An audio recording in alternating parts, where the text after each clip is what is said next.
আসলে এটা শুধু আমাদের দেশের বিষয় না, সেটা সারা ওয়ার্ল্ডে এখন এই ক্রাইসিসের ফেস করতেছে। একটা সারা বিশ্বে এখন যুদ্ধ লেগে আসছেন, ইরানের সাথে যে যুদ্ধের ব্যাপারটা, এখান থেকে আমাদের এই ক্রাইসিসটা, এটা সবাইকে সুন্দরভাবে সমঝোতার মধ্যে ব্যাপারটাকে ইয়ে করতে হবে। দেখুন, ইরান এবং রাশিয়া অন্যান্য যে আদার যে কান্ট্রিগুলো আছে সবাই একটা যুদ্ধের মধ্যে বৃহৎ অবস্থায় আছে, যার কারণে একটা আমাদের, তবে অন্যান্য কান্ট্রিতে আমাদের বাংলাদেশ অনেক ভালো আছে। তবে এই পাম্পটা কিছুদিন আগে অল্প তেল দিত, আজকে শুনতেছি একটু বাড়ায় দিতেছে, আলহামদুলিল্লাহ।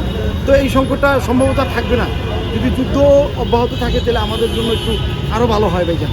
এখন তো আমার কাছে মনে হচ্ছে যে এটা হচ্ছে একটা ক্রাইসিস তৈরি করার জন্য, কৃত্রিম একটা ক্রাইসিস তৈরি করার জন্য, ঠিক আছে। এরকম হয়তো ফার্মগুলো এর সাথে সম্পৃক্ত থাকতে পারে, অনেক ফার্মগুলো এনে এটা দিচ্ছে না, আবার দেখা যাচ্ছে অনেক যারা আমাদের মধ্যে বাইকার আছে এরা নিয়ে এই স্টক করে, ওই যে যারা তেল মজুত করে নিয়ে এখান থেকে নিয়ে গাড়িতে নিয়ে বাইরের বাসায় নিয়ে বোতলে ঢালতেছে, মজুত করতেছে, তাহলে এদের জন্য কি খারাপ, আমাদের জন্য খারাপ বিষয়টা হচ্ছে না? এখন তো সরকার আরো আপনার কোটা বাড়াই দিছে, 5 লিটার করে দিতেছে প্রতি গাড়িতে 5 লিটার। এখন তো লাইন টাকার কথা না, আর লাইন তেল তো পর্যাপ্ত পরিমাণে তেল আছে, তেলের তো সংকট নাই। পাবলিক কেন এরকম পাগল হয়ে গেল বুঝলাম না কোনো কথা।